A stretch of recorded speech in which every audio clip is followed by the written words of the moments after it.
வணக்கம் பிள்ளைகள். இன்றைக்கு நாங்கள் ரசாயனவியலில் ரசாயன சமநிலை என்ற கூட்டற்பிரிகை அளவு, கூட்டற்பிரிகை வீதம்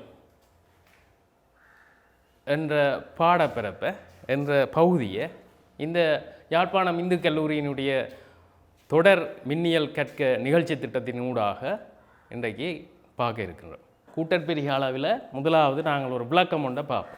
டிகிரி ஆஃப் டிஸ்அசோசியேஷன் பார்க்க போகிறோம். அப்போ இன்றைக்கு பார்த்தீங்களான்னு சொன்னால் இதில் N2O4 NO2ஆக கூட்டற்பிரிகை அடைகிறது. அப்போ ஆரம்பத்தில் சொல்லப்பட்டிருக்கு எங்களுக்கு ஒரு மோல் N2O4 எடுக்கப்பட்டது. அப்போ ஆரம்பம் T7 நோட்டில் ஆரம்பத்தில் ஒரு மோல் N2O4 எடுக்கிறேன். அப்போ NO2ன்ற அளவு அங்கே T நோட்டில் 0. அப்போ சமநிலையில் எங்களுக்கு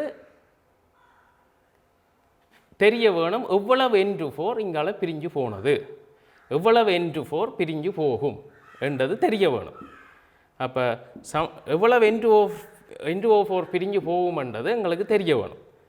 அப்போ நாங்கள் இங்கே N2O4 X பிரியுது என்று எடுப்போம். X அளவு N2O4 இங்கால பிரிஞ்சு போகுது என்று எடுப்போம்.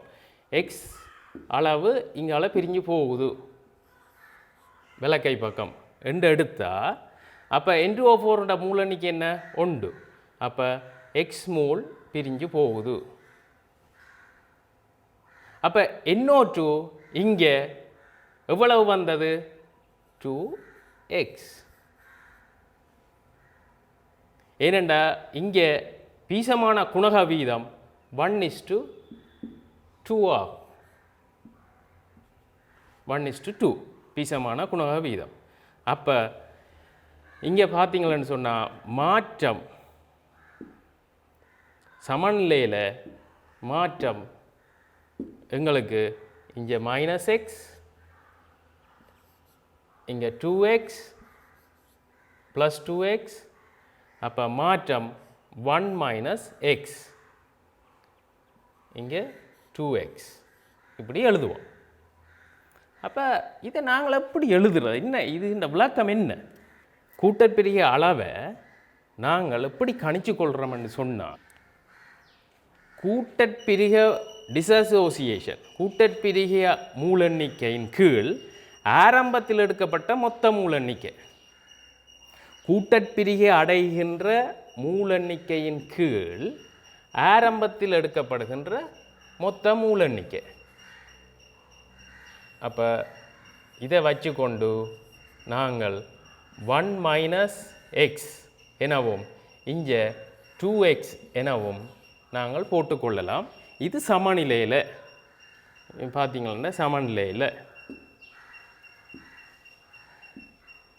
சமநிலையில் இந்த மூலெண்ணிக்கை சமநிலையில் நாங்கள் எடுக்கப்பட்ட மூலெண்ணிக்கையை ஆரம்பத்தில் 1 எடுத்தோம்னு சொன்னால் கூட்டற்பிரிகை அளவை X எடுத்தோம்னு சொன்னால் கூட்டற்பிரிகை அளவு என்ன? X/1. எனவே அது X. எடுக்கப்பட்ட மூலெண்ணிக்கை 1, கூட்டற்பிரிகை அளவு 10X என்றால் 2X/1. எடுக்கப்பட்ட மூலெண்ணிக்கை 2, கூட்டற்பிரிகை அளவு 2X என்றால் கூட்டற்பிரிகை அளவு X 2X/2. இப்போ எடுக்கப்பட்ட மூலெண்ணிக்கை ஆரம்பத்தில் 2, கூட்டற்பிரிகை அளவு X என்று சொன்னால் X/2. அப்போ எடுக்கப்பட்ட மூலெண்ணிக்கை A, கூட்டற்பிரிகை அளவு X என்றால் X/A. அப்போ கூட்டற்பிரிகை அளவு எங்களுக்கு வினாக்களில் தருபடும். நாங்கள் கூட்டற்பிரிகை மூலெண்ணிக்கை டிஸ்அசோசியேஷனை நாங்கள் காண வேணும். இதை நாங்கள் காண வேணும். இது வினாப்பத்திரங்களில், பெரும்பாலான வினாப்பத்திரங்களில் இந்த பகுதி தரப்படும். நாங்கள் காண வேண்டியது இந்த பகுதி. இதை கொண்டு நாங்கள் இங்கே சமநிலையில் போட்டு சமநிலையில் இங்கே மாற்றம் ஒன்றை ஏற்படுற சமநிலையில் போட்டு நாங்கள் இதை செய்து கொள்ளலாம். அப்போ இவ்வாறு இருக்கும். அப்போ கூட்டற்பிரிகை அளவு என்பது கூட்டற்பிரிகையின் மூலெண்ணிக்கையின் கீழ் ஆரம்பத்தில் எடுக்கப்பட்ட மொத்த மூலெண்ணிக்கை. இதுதான் degree of dissociation. Degree of dissociation. அப்போ உங்களுக்கு இந்த பகுதி தரப்படும், இந்த பகுதி தரப்படும். நீங்கள் காண வேண்டியது இந்த பகுதி. இந்த பகுதியை நாங்கள் இங்கே இந்த சமன்பாட்டில் பிரதியிட வேண்டி இருக்கும். இங்கே சமன்பாட்டில் பிரதி. அப்போ இவ்வாறான கணக்குகளை மாணவர்கள் கையாளும் போது நீங்கள் முதலாவது செய்ய வேண்டிய வேலை இந்த செய்யப்பட்ட அந்த சமன்பாட்டை எழுதுறது. திரும்ப அவர் தந்த சமன்பாட்டை திரும்ப எழுதுறார். அவர் தருவார், சமன்பாடு தருவார். கூட்டற்பிரிகை அளவு தருவார். கூட்டற்பிரிகை அளவு எக்ஸோ அல்லது அல்ஃபாவோ என்று தரப்படும் போது நீங்கள் எழுத வேண்டியது முதலாவது விஷயம் இது. ரெண்டாவது விஷயம் ஆரம்பத்தில் டி நோட்டில் எவ்வளவு இருந்தது என்றது ரெண்டாவது விஷயம் எழுதப்பட வேணும். அடுத்தது மாற்றம், மூன்றாவது விஷயம் மாற்றம். மாற்றம் என்றது என்ன? எவ்வளவு தாக்கிகள் பிரிந்து விளைவுகளை உருவாக்கியது என்பது மாற்றம். அடுத்தது அந்த மாற்றத்தையும் ஆரம்பத்தில் இருந்ததையும் நாங்கள் சேர்த்து சமநிலையில் எப்படி இருக்கும் என்றது எழுதுவோம். சரியா? அப்போ கூட்டற்பிரிகை அளவுக்கு மாணவர்கள் இந்த சமன்பாட்டை ஞாபகத்தில் கொள்ளுங்கோ. கூட்டற்பிரிகை அளவு சமன் கூட்டற்பிரிகை டிஸ்அசோசியேஷனின் கீழ் ஆரம்பத்தில் எடுக்கப்பட்ட மொத்த மூலெண்ணிக்கை. நாங்கள் இந்த 2-3 உதாரணங்களை பார்க்கும்போது உங்களுக்கு இது விளங்கும். இதை கவனிங்க. கூட்டற்பிரிகை மூலின் கீழ் ஆரம்பத்தில் எடுக்கப்பட்ட மூலெண்ணிக்கை. இங்கே பாருங்க, கூட்டற்பிரிகை 100% என்று இருக்கு. Percentage of degree of dissociation. Degree of dissociation பெர்சன்டேஜில் தந்தா நாங்கள் இங்கே 100ஆல் பெருக்க வேணும். 100ஆல் பெருக்க வேணும். இதுக்கும் அந்த சமன்பாட்டுக்கும் என்ன வித்தியாசம் என்றா பிள்ளைகள், அங்கே 100ஆல் பெருக்கப்படாது. இது 100%. அப்போ உங்களுக்கு கூட்டற்பிரிகை 100%த்தில் தந்தால் கூட்டற்பிரிகை அளவை 10% அல்லது 20% அல்லது 30% என்றவாறு தரப்படின் நீங்கள் செய்ய வேண்டிய வேலை கூட்டற்பிரிகையின் மூலெண்ணிக்கையை நாங்கள் காணைக்குள்ள மாற்றம் ஒன்றை ஏற்படுத்துகிற மூலெண்ணிக்கையை நாங்கள் காணும்போது அதை நாங்கள் 100ஆல் பிரித்து கொள்ள வேணும். 100ஆல் பிரித்தா எங்களுக்கு தசம் உண்டு அப்படி என்று வரும். தரப்பட்ட பெருமானத்தை 100ஆல் பிரித்து கொள்ள வேணும், 100ஆல் வகுத்து கொள்ள வேணும். 100ஆல் வகுக்கும் போது எங்களுக்கு வரும் 100ஆல் வகுக்கும் போது எங்களுக்கு வரும் தசம் பெருமானம் வரும். அப்போ இவையெல்லாம் கூட்டற்பிரிகைன்ற மூலெண்ணிக்கை. இதை தரும் கூட்டற்பிரிகை மூலெண்ணிக்கை. அப்போ கூட்டற்பிரிகை மூலெண்ணிக்கையை நாங்கள் அங்கே போட முடியும். சரியா மாணவர்களே? அப்போ கூட்டற்பிரிகை 100% என்று தரப்படி கூட்டற்பிரிகை மூலின் கீழ் ஆரம்பத்தில் எடுக்கப்பட்ட மொத்த மூலெண்ணிக்கை தர 100 என்றவாறு நீங்கள் கணித்தல்களை செய்வீர்கள். இந்த கணக்கு உதாரணம் ஒன்றை பார்ப்போம். ஒரு குறித்த வெப்பநிலையில் மூடிய பாத்திரம் ஒன்றில் 3 மோல் ஏ கேஸ் இணையிட்டு சமநிலை அடைய விடப்பட்டது. ஏ கேஸ் பின்வருமாறு கூட்டற்பிரிகை அடையும். சமநிலையில் மொத்த மூல் எண்ணிக்கை யாது? இதுதான் கேள்வி. சமநிலையில் மொத்த மூல் எண்ணிக்கை யாது? மொத்த மூல் எண்ணிக்கை தான் கேள்வி. கடைசியாக வர கூட்டற்பிரிகை அளவு என்னவா? எக்ஸ் என்று தந்திருக்கிறார். கூட்டற்பிரிகை அளவு எக்ஸ் என்று தந்திருக்கிறார். அப்போ இங்கே பிள்ளைகள் இங்கே கவனிங்க. அப்போ நாங்கள் இந்த சமன்பாட்டை திரும்ப பேப்பரில் எழுதுவோம், வினாபத்திரத்தில் எழுதுவோம். இந்த சமன்பாட்டை எழுதினா பிறகு நாங்கள் ஆரம்பம் டி நோட்டில் அவர் தந்திருக்கிறார் 3 மோல் ஏ எடுக்கப்பட்டது. அப்போ 3 மோல் ஏ. பி என்ன, சி என்ன? அப்போ 3 மோல் ஏ போடுவீங்களா ஆரம்பத்தில். அப்போ சமநிலையில் அவர் தந்திருக்கிறார் கூட்டற்பிரிகை அளவு எக்ஸ்ன்னு தரப்பட்டிருக்கு. அப்போ கூட்டற்பிரிகை அளவுன்றது என்ன? 1 மோலுக்கு எக்ஸ். அப்போ 1 மோலுக்கு இங்கே ஆரம்பத்தில் எடுக்கப்பட்டது என்ன 3 மூல். அப்போ இங்கே 1 மூல் எடுத்தால் எக்ஸ், 2 மூல் எடுத்தால் 2x, 3 மூல் எடுத்தால் 3x. அப்போ இங்கே 3 மூல் எடுக்கப்பட்டிருக்கு. அப்போ 3 மூல் எடுக்கப்பட்டிருக்கு. இங்கே இதில் 3x இதில் எக்ஸ்ன்னு போடுறது அப்படி என்றால் பிழை. அப்போ இங்கே பார்த்தீங்களன்னு சொன்னால் இங்கே 2x இங்கே பீசமான குணகத்தை நாங்கள் இங்கே கருத்தில் கொள்ளணும். அப்படி இங்கே என்ன மாற்றம், இங்கே என்ன மாற்றம் பெறும்னு சொன்னால் இங்கே 2a வந்து 3bயையும் 1cயையும் தருகின்றது. 2 மூல் a 3 மூல் bயையும் 1 மூல் cயையும் தருகின்றது. இது ஸ்டோச்சியோமெட்ரிக் கோஎஃபிஷியன்ட். அப்போ இது வந்து பீசமான குணக விகிதம். அப்போ பீசமான விகிதங்கள் 2க்கு 3க்கு உண்டு. அதாவது 2a ஆனது 2 மூல் a ஆனது 3 மூல் bயை தருது. ஆகவே 3x எவ்வளவு தரும் என்றதை நாங்கள் கணிக்க வேணும். ஆகவே இங்கே பாருங்க 2 மூல் தான் 3x தரும். 2 மூல் தான் 3x. ஆகவே 3. ஆகவே இதுக்கு என்ன எவ்வளவு b 9x/2. திரும்ப கவனிங்கோ 2 மூல் b a 3 மூல் b ன தருகின்றது. 2 மூல் a ஆனது 3 மூல் bயை தருது. அப்போ 2க்கு 3. ஆகவே இந்த 3xக்கு எவ்வளவு என்று பார்த்தா 9x/2. அப்போ இங்கே bயின் அளவு மாற்றம் ஒன்று ஏற்படும் என்றால் 9x/2. cயை கவனிங்க 2 மூல் a ஆனது 1 மூல் c னை தருகின்றது. 2 மூல் a 1 மூல் c னை தருகின்றது. அப்போ இங்கே பாருங்க 2 மூல் a 1 மூல் c. ஆகவே 3xக்கு 3xaக்கு எவ்வளவு தரும் 3x/2. 3x/2.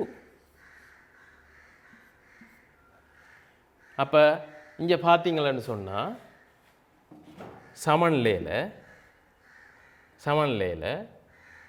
3 மைனஸ் 3x இது 9x/2 இது 3x/2 என்றவாறு அமையும். அப்போ மாணவர்கள் இதில் நீங்கள் பலமையாக உங்களோட வினாபத்திரங்களில் நீங்கள் பிளவுற விஷயம், முக்கியமான விஷயம், இந்த கூட்டற்பிரிகை அளவை நேரடியாக செறிவு என்று எண்ணி செய்பவர்கள் உண்டு. செறிவு என்று எண்ணி விடையளிக்கும் போது இதை கருதுபவர்கள் உண்டு. அடுத்த விடயம், இந்த மாற்றத்தை இதுக்கு நாங்கள் கணித்தது போல ஏயை எடுத்தோம்னு சொன்னால் ஏக்கு 3 மூல் a 3x தருகுது. எனவே இங்கே 3x பிரிஞ்சு நேரடியாக பீசமான குணக வீதங்களை கருத்தில் கொள்ளாமல் இங்கே 3x என்று எழுதுபவர்கள் உண்டு. இது 3x என்று எழுதுபவர்கள் உண்டு. அப்போ இங்கே அடுத்த இன்னொரு விடயம் நீங்கள் இங்கே கவனிக்கணும், 3x/3 என்று போடுபவர்கள் உண்டு.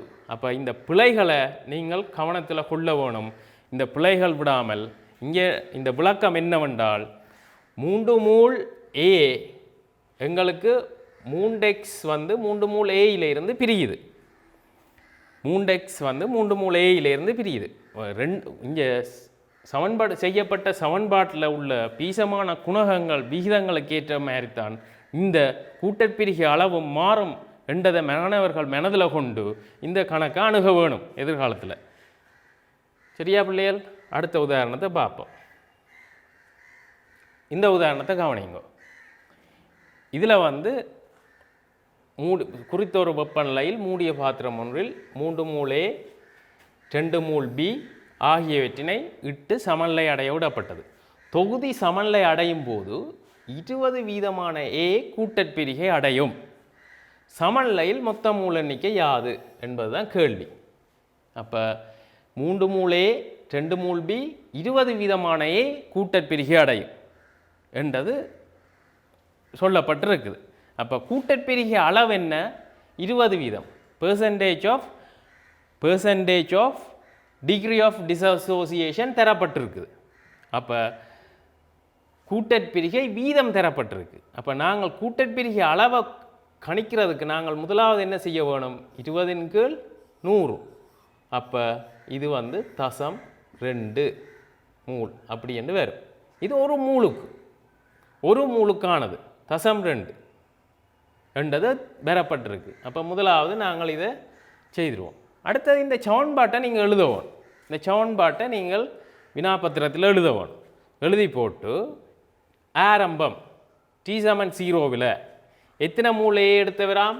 இங்கே தரப்பட்டிருக்கு 3 மூளை. இதில் மாற்றிக்கொள்ளுங்க பிள்ளைகள்.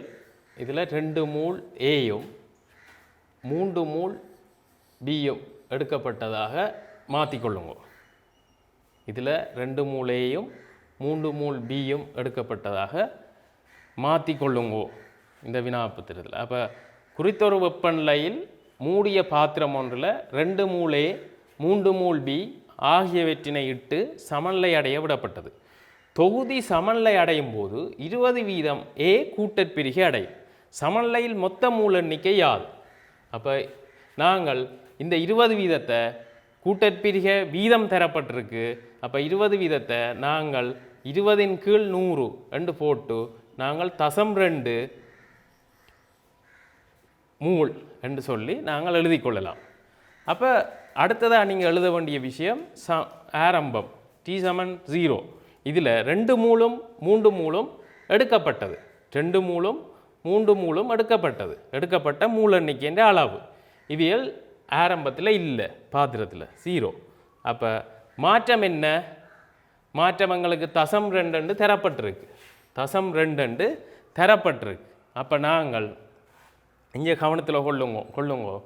இங்கே 1 மூல் எடுத்தால் 0.2, 1 மூலையே எடுத்தோம்னு சொன்னால் பாத்திரத்துக்கு 0.2, 2 மூல் எடுத்தோம்னு சொன்னால் 2 தர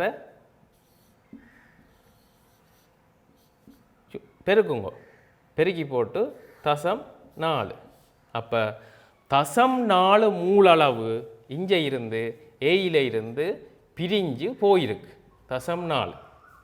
அப்போ இது 0.4 இது 0.4 சி 0.4 டி 0.4 என்றது பிழை. அப்படி போட முடியாது.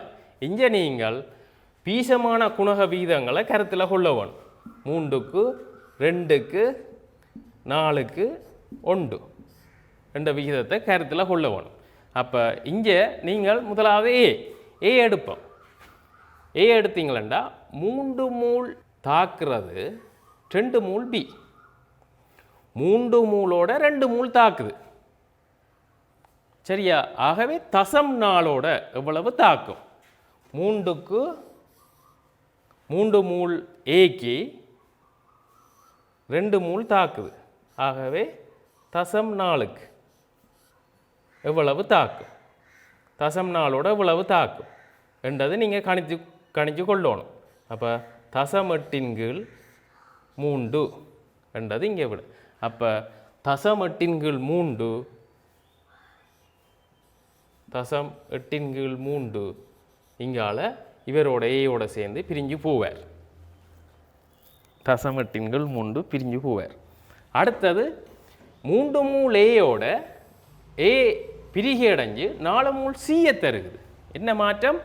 3 மூல் ஏ 4 மூல் சியை தருகுது. அப்போ நீங்கள் அதே மாதிரி 3 மூல் 4 மூல் சியை தரும். எனவே 0.4 எவ்வளவு? 1.6 1.6/3. 3 மூலே 1 மூல் டியை தருது. 3 மூலே 1 மூல் டியை தருது. அப்போ நாங்கள் இப்படி எழுதலாம். 3 மூல் 1 மூல் தருது. ஆகவே தசம். சரியா? அப்போ 0.4 0.4/3. அப்போ இது உருவாக்கப்பட்டிருக்கு. உருவாக்கப்பட்ட C-இனதும் D-இனதும் அளவுகள், இது பிரிஞ்சழிஞ்ச A-இனதும் B-இனதும் அளவுகள். அப்போ சமநிலையில் எப்படி நீங்கள் எழுதுவீங்கள்? -0.4 3 -0.8/3 இது 1.6 நீங்கள் பிரிச்சிங்கண்டா எவ்வளவு?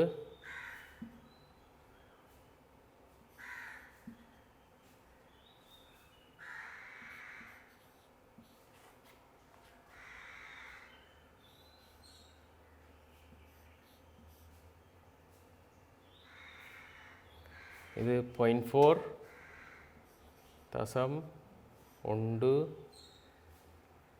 3 4 தசம் 2 தசம் 6 7. அப்போ சமநிலையில் எங்கள்கிட்ட கேள்வி மொத்த மூல எண்ணிக்கை யாது என்பது தான் கேள்வி. மொத்த மூல எண்ணிக்கை தான் கேள்வி. அப்போ எங்களுக்கு மொத்த மூல எண்ணிக்கை சமன் மொத்த மூல எண்ணிக்கை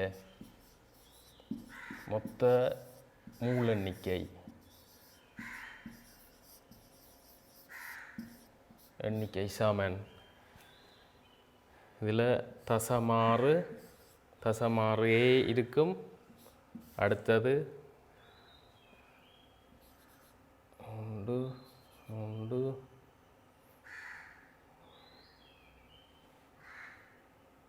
7 2 தசம் 7 7 7 3 3B. அடுத்தது தசம் 5 3 4 ப்ளஸ் தசம் 1 3 4 என்பது இங்கே விடையாக கிடைக்கும். இப்போ மொத்த மூல எண்ணிக்கையை மாணவர்கள் இதை கூட்டி போடுவதனூடாக கணித்து கொள்ள முடியும். அப்போ இந்த உதாரணத்தில் மாணவர்கள் என்ன புதிதாக நீங்கள் கற்றுக்கொண்டீர்கள் என்றால், இப்போ 2 மூல் A 3 மூல் B ஆரம்பத்தில் எடுக்கப்பட்டது, சமநிலை அடையவிடப்பட்டது. அப்போ அதில் நீங்கள் 2 மூல் Aயிலிருந்து 3 மூல் Bயிலிருந்தும் உருவாக்கப்படையக்குள்ள நீங்கள் கூட்டற்பிரிகை வீதம் தரப்பட்டிருக்கு, 100 வீதம் தரப்பட்டிருக்கு. அதில் இருந்து கூட்டற்பிரிகை அளவை நீங்கள் கணிச்சு கொள்ளவும், கூட்டற்பிரிகை அளவை கணிச்சு கொள்ள வேணும். 1 மூல் A பிரிஞ்சுதுன்னு சொன்னால் உங்களுக்கு தசம் 2 தரும். ஆகவே 2 மூல் ஏண்டா 2 தர தசம் 2, 3 மூலண்டா 3 தர தசம் 2. இவ்வாறு நீங்கள் கூட்டற்பிரிகை அளவை கணிச்சு கொள்ள முடியும். இந்த கணக்கை கவனிங்கோ. இதுவும் கூட்டற்பிரிகை அளவுண்ட ஒரு வினா. உதாரணத்தை விட்டு நாங்கள் வினாவுக்கு வந்துட்டோம். இப்போ PCl5 எண் மூல் எடுக்கப்பட்டிருக்கு, 2 தரப்படுது. 1 டெசிமீட்டர் கியூப் மூடிய குடுவை 2 தரப்பட்டிருக்கு. தரவுகள் எல்லாத்தையும் மனதுக்குள்ளே எடுங்கும். அதே வெப்பநிலையில் PCl5 கூட்டற்பிரிகை 40 வீதம் ஆகும். அப்போ சமநிலையில் 3 PCl5 PCl3 Cl2 ஆகியவற்றின் செறிவுகளை கணிக்க. அப்போ இங்கே கவனிங்க, PCl5 PCl3ஆகவும் Cl2ஆகவும் இருக்கணும். அப்போ வினாபத்திரத்தில் நீங்கள் இந்த சமன்பாட்டை எழுதுவீங்க, வினாபத்திரத்தில். இங்கே பார்த்தீங்கன்னா கூட்டற்பிரிகை அளவு 40 வீதம் என்று தரப்பட்டிருக்கு.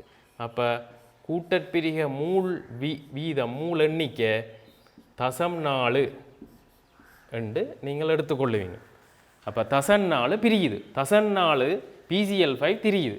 PCl5 ஆரம்பத்தில் எவ்வளவு மூல் எடுக்கப்பட்டதாம்? எண்மூலில் இருந்து நாங்கள் தசம் 4 கழிக்க வேண்டி இருக்கும். அப்போ T7 நோட்டில் எண்மூல் PCl5 இடப்பட்டிருக்கு பாத்திரத்தில். PCl3 Cl2 மூல் எண்ணிக்கை 0. அப்போ மாற்றம் என்ன? நாங்கள் ஏற்கனவே பார்த்த அதே முறையில் பாருங்க. ஒரு மூல் எடுத்தால் நீங்கள் கூட்டற்பிரிகின்ற அளவு மூல எண்ணிக்கை x என்றால் எக்ஸாயின் நீங்கள் 1 - x என்று போடுவீங்க. இப்போ எண் மூலண்டு எடுக்கப்பட்டிருக்கு, எண்மூல் எவ்வளவு பிரிஞ்சதாம்? தசன் 4. எண்ணில் இருந்து தசன் 4 பிரிஞ்சது. அப்போ PCl5 மூல் எண்ணிக்கை என்ன? ஒரு PCl5 ஒரு PCl3ஐயும் ஒரு மூல் Cl2வையும் உருவாக்குது. இது ஒரு ஒன்றுக்கு ஒன்று. அப்போ எங்களுக்கு அந்த பீசமான குணக விகிதங்களில் பிரச்சனை இல்லை, எல்லாம் 1:1:1. ஆகவே இங்கே மாற்றம் வந்து இங்கே -0.4. இங்கே எவ்வளவு வந்தது? 0.4. இங்கே 0.4. ஏன்? எல்லா மூல எண்ணிக்கையும் பீசமான குணக வீதங்களும் சமன். சரியா பிள்ளைகள்? அப்போ 0.4. அப்போ இங்கே n -0.4, இங்கே +0.4,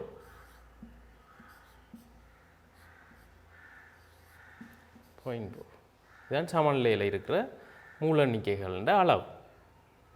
அப்போ என்ன கேள்வி? சமநிலையில் இருக்கிற PCl5, PCl3, Cl2 ஆகியவற்றின் செறிவுகளை கணிக்க. இப்போ செறிவுன்னு கேட்டால் என்ன? நாங்கள் எப்படி செறிவை கணிக்கிறது? இப்போ இதெல்லாம் என்னத்தில் இருக்குது? இவையெல்லாம் என்ன அலகில் இருக்குது? மூல எண்ணிக்கை. இவையெல்லாம் மூல எண்ணிக்கையில் இருக்குது. அப்போ மாணவர்கள் இந்த செறிவு மூல எண்ணிக்கை விடயங்களில் வினாபத்திரங்களில் பிளவுறது. நாங்கள் இதற்கு முன்னைய வகுப்புகளில் நாங்கள் செறிவை பயன்படுத்தி, தரப்பட்ட செறிவுகளை பயன்படுத்தி சமன்ல மாறிலிகளையும் கேபி கேசியை காணிச்சினாங்க. ஆனால் இன்றைக்கு கூட்டற்பிரிகை அளவை வச்சுக்கொண்டு செறிவுக்கு போகிறோம். அப்போ கூட்டற்பிரிகை அளவு, செறிவு, சமன்ல மாறிலிகள். கூட்டற்பிரிகை அளவு, செறிவு, பௌதிக அமுக்கங்கள், சமன்ல மாறிலிகள். இப்படி தொடர்புகள் மாணவர்களுக்கு தெரிஞ்சிருக்க வேணும். இந்த தொடர்புகளை மிக தெளிவாக விளங்கி கொண்டால் மாத்திரம்தான் வினாபத்திரங்களில் தெளிவாக நீங்கள் இந்த கணக்குகளை அணுக முடியும். ஆகவே சமன்ல கணக்குகள் அதிகமாக MCQவில் 2, ஆக குறைந்தது சமன்லையில் 2 கேள்விகளும் 2 கணக்குகளும். அடுத்தது ஸ்ட்ரக்சரில் சில வேளைகளில் பிசிக்கல் கேள்வியில் வரக்கூடும். அடுத்தது எஸ்ஏயில் கட்டாயம் சமன்ல கேள்விகள் வருது. அப்போ நீங்கள் இந்த வினாபத்திரங்களில் விடையளிக்கும் போது செறிவுகள், மூலெண்ணிக்கைகள், கூட்டற்பிரிகை அளவுகள் என்ற விடயங்களை மிக தெளிவாக புரிஞ்சு கொள்ளணும். அப்போ இங்கே எங்களுக்கு செறிவண்டைக்குள்ள மூலெண்ணிக்கையின் கீழ் கன அளவு என்பது ஞாபகத்தில் இருக்குது. அப்போ இந்த சமன்பாட்டை நாங்கள் வச்சுக்கொண்டு மூலெண்ணிக்கையின் கீழ் கன அளவு என்ற சமன்பாட்டை வச்சுக்கொண்டு நாங்கள் செறிவை கணிக்க முடியும். முதலாவது PCl5 என்ற செறிவு. PCl5 என்ற செறிவு எவ்வளவு? n-0.4 கீழ் V. V என்ன? 1 டெசிமீட்டர் கியூப். 1 decimetre cube. அப்போ n-0.4 மூல் டெசிமீட்டர் -3 என்பது PCl5 செறிவு. PCl3 செறிவு. PCl3 0.4 mole per decimetre cube. 1 decimetre கியூப்பால் பிரிப்பீங்க. அடுத்தது Cl2 0.4 mole per decimetre cube.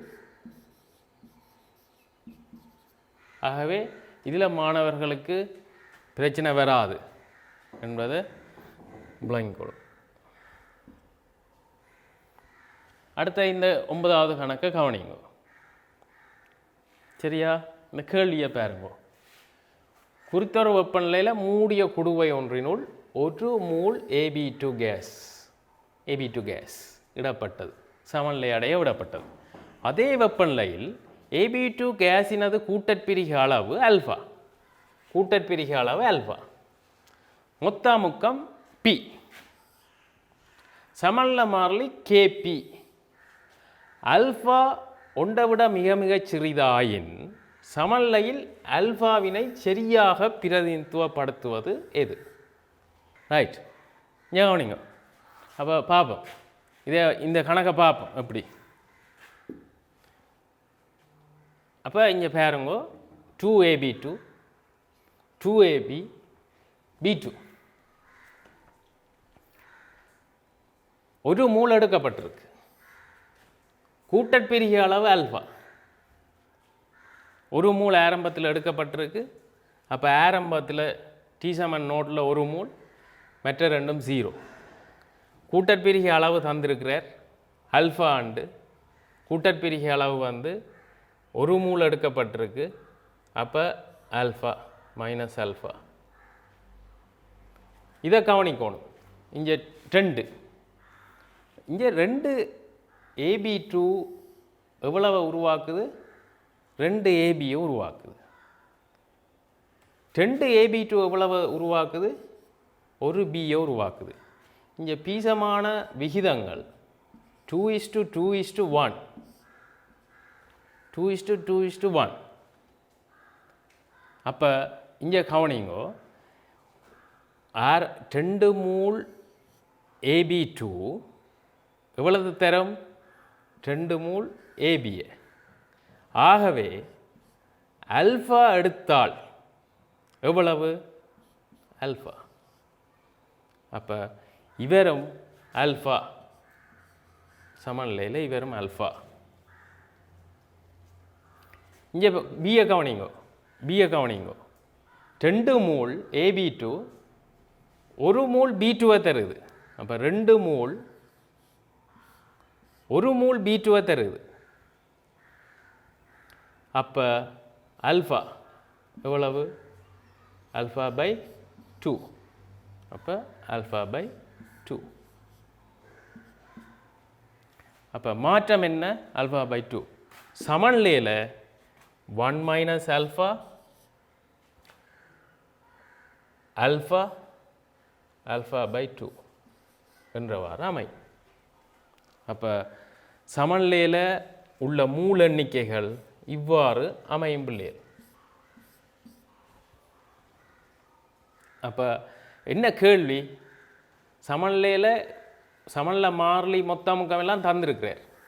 சமநிலை மாறிலி அமுக்க மாறிலி கேபி தந்திருக்கிறார். அப்போ சரியாக பிரதிநிதித்துவப்படுத்துவது எதுண்டா, நாங்கள் இப்போ கேபிக்கும் இவைகளுக்கும் தொடர்பு எடுக்கணும். அப்போ இங்கே நாங்கள் மொத்த மூல எண்ணிக்கையை கணிக்கணும் பிள்ளைகள். இங்கே கவனிங்கோ, மொத்த மூல எண்ணிக்கை ஏன் கணிக்கணும்? மொத்த மூல எண்ணிக்கை ஏன் கணிக்கணும்?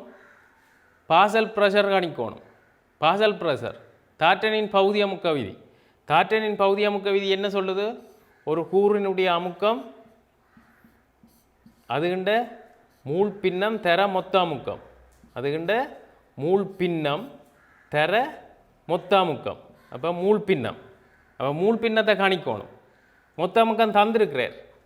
அப்போ பகுதி அமுக்கம் கணிக்க வேணும். ஏன் பகுதி அமுக்கம் கணிக்கணும்? கேபியில் பகுதி அமுக்கம் தான் போட முடியும்.